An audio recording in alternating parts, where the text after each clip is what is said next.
Hey guys, what's going on today? In this video, we're going to be just breaking down my point of view from Broodtwister Mythic. I generally don't post raid content on my channel, but I felt like this was a special case because this boss is quite unique. It's very comp dependent.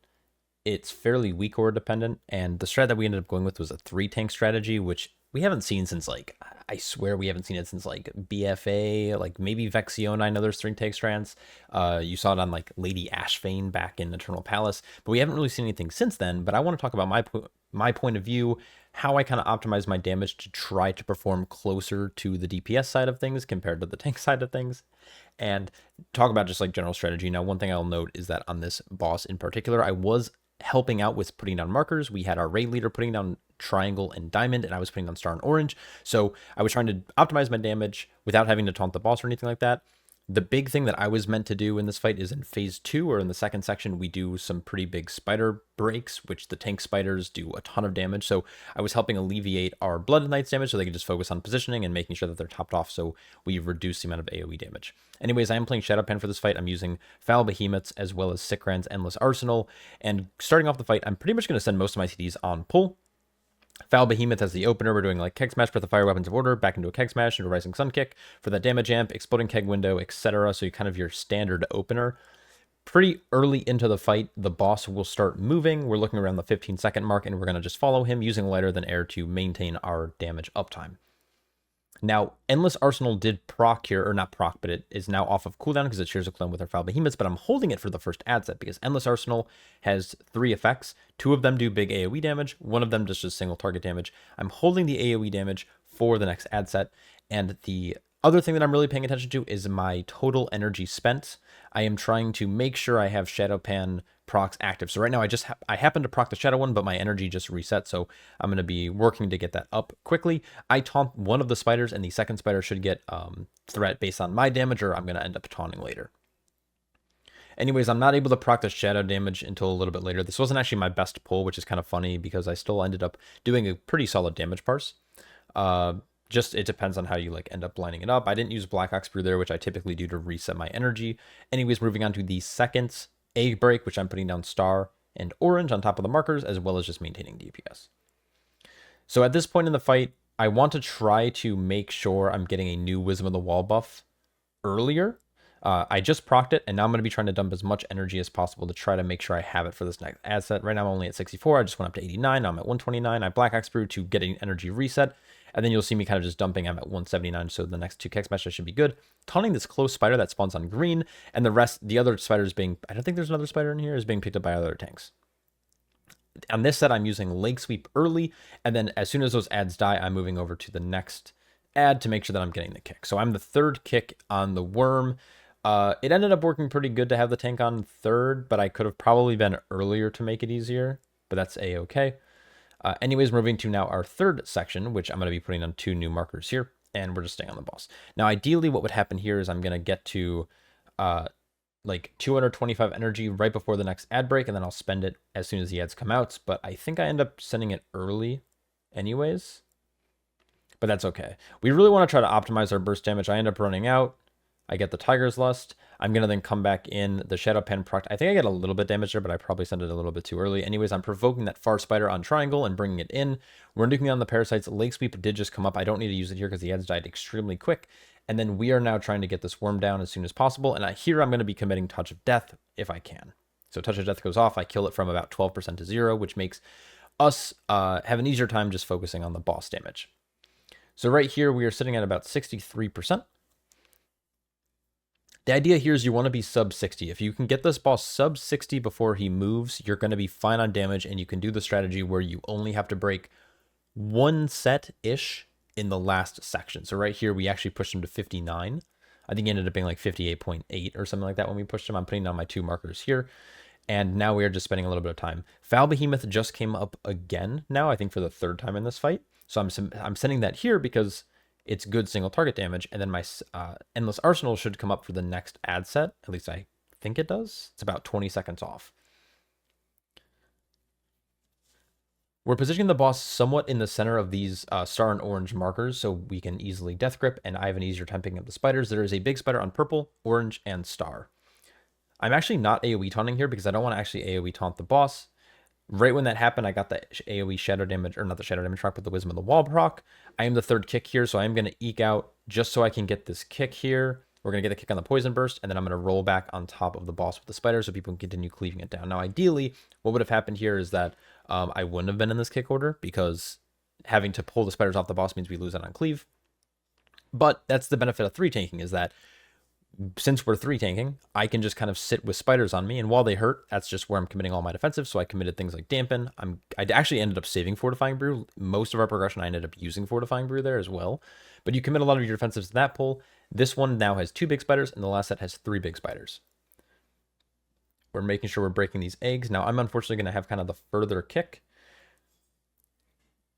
I think on these parasites, I'm trying to work on getting a shadow damage proc, which is about to come out now. So I'm able to do a lot of damage to these the parasites, which is good. Throw a Wisdom of the Wall. And now the third kick is coming up, so I'm rolling out. Unfortunately, I got rid of there, but luckily Tiger's Lust is pretty overpowered for that. And then we're going to continue just kind of cleaving this stuff down. So I have aggro on both of the spiders, so again, our DKs don't even have to worry about the debuff, and everyone else is just focusing on big boss damage. We're putting down our last set of markers in this section. Now there's going to be 3 big spiders here, but none of these are double egg breaks, so I'm going to work on trying to get aggro on green. Our other tanks have star and diamond, and then eventually I'm going to be picking up the threat on the rest of the mobs. And last but not least, we have parasites right underneath the boss on the orange marker. I'm going to roll out and get a Tiger's Lust on myself. It's very funny because up to this point, I never had these webs on me, but now on this pull, on our kill, I had both of the webs on me.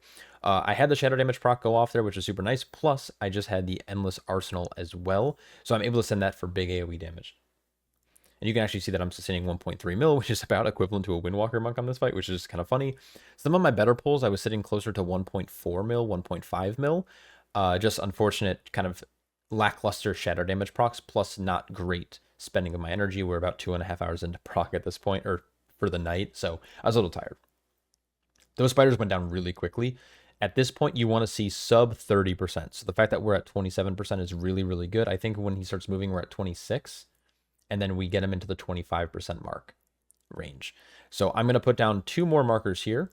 So the way that our strategy works here is that we're lusting pull. And then in this phase, because we have a high enough boss damage, we can ignore the rest of the eggs in this fight. And this is arguably one of the harder areas because of worm casts. But if you do this strategy, you can actually skip on breaking a lot of eggs. So what's going to end up happening here is that we're going to have 3 egg groups break, and diamond, the diamond group, is just not breaking at all. They're just standing out, kind of hitting whatever. Now, I'm going to be making sure that I'm getting threat here with a Chi Burst on both of these spiders. The orange spider is the one I'm taunting because the other spider is already on the blue marker, which is the one that we're at. I'm using Exploding Keg to do some decent damage. I also had a Shado-pan proc there as well. And now I'm focusing, I should have kicked here on blue, but someone else snagged my kick. Not a big deal. And then we're dragging the spiders and the boss over to the last worm that's in the center of the room. And last but not least, we have the orange marker down, which is the only egg break that we're going to need to do, because the rest of the eggs, if you can kind of see, they make this C shape around this section. And that means all these eggs will break at the same time. So essentially, this is a hardened rage. If these eggs break, it's going to break like 7 sets or whatever it is, or 6 eggs. And it's just going to be a wipe. But if you're able to kill the boss before the black blood on the ground actually hits that egg set, you only need to break this set by itself. It's a set of parasites and a worm. Your group can pretty much cleave down the worm as long as you're getting kicks, but if you're not cleaving down the worm, you might want to focus it just to make it easier. We get a very late kick there, and then what's going to happen is I'm just staying on the worm, targeting it, because I'm about to use Touch of Death with Fortifying Brew, so I can touch it a little bit higher. And then at this point, we're going to move the boss to a fairly safer area by pulling it away from the black blood, and now we're just tunneling.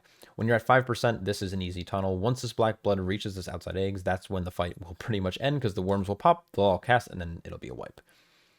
But luckily, we ended up just tunneling here, and we beat the Enraged by about 10 seconds. Generally, based on where he transitions into this phase, you want the eggs will break around the 8:15 mark, and you'll wipe probably by 8:20. And that's it, and that's the kill. Surprisingly, it looked fairly clean, because all of our prog was not that clean. It was very messy. The build I was running for this actually was essentially a very aggressive damage build. If you want to join me in game really quick. The build that I was running for this was actually pretty much our standard mythic rating build, which looked like this, playing Shado-pan. This allows you to get a ton of damage out. I used Fortifying Brew just for extra effectiveness. Honestly, though, this could easily go into High Tolerance, but the problem is I'm not taking a lot of damage throughout most of the fight, so High Tolerance felt fairly useful, so I just ended up going into Fort Brew anyways. You could also play into things like Anvil and Stave or Pretense, but I ended up playing this build specifically. The key to this fight as a Brewmaster, especially if you're doing the 3-tank strat, is making sure you are trying to line up your Shado-pan Flurry Strikes to line up when ads spawn so you can get a very high amount of burst damage, and then there's a little bit of RNG whether you're proccing Shadow versus non-Shadow damage. Now, the overall damage for this fight for me was a 97 percentile. I think at the time of killing it was 100%, but obviously more kills have been logged. So 97, 99 for item level, so I was pretty proud of this. And you're going to see a lot of these big bursty spikes coming out of like things like Exploding Keg lining up on every other set, as well as Flurry Strikes with that Shadow damage. You can see a big peak here at that 5.5 minute mark. But overall, I'm fairly happy with my performance. This is a very weird strat. There aren't a lot of Brewmasters who have killed this, and if they are killing it, they are generally 3-tanking it. You'll very rarely find a group that's trying to 2-tank it with a Brewmaster and a Blood Decay or something along those lines. Brewmaster is really being brought to do somewhat similar damage to some of the lower performing specs. Healing for the fight's always going to look low here. There's just not a lot of healing. The only time where you're actually taking a lot of damage is going to be kind of in the center of the fight when you start doing these big ad sets. If you look at my damage taken specifically, you're going to see big peaks here in that second section. And then we get to that third section. There is a double spider set. And that's why the melee damage I'm taking goes up quite a bit. But here you're using Dampen Harm and Black Ox Brew. And then on these sets, you can use Fortifying here. And then you could just call for an external on this last set. Outside of that, yeah, pretty easy fights. This is the strategy I recommend if you can 3-tank, great, especially with double Blood Decay. Be really aggressive with your damage and try to do it where you don't have to do all of the eggs in the last section, because while you can prolong the fight by another like minute or two, ultimately it makes everything more complicated with how many kicks you have to get.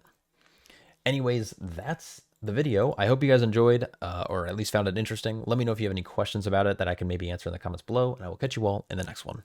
Peace.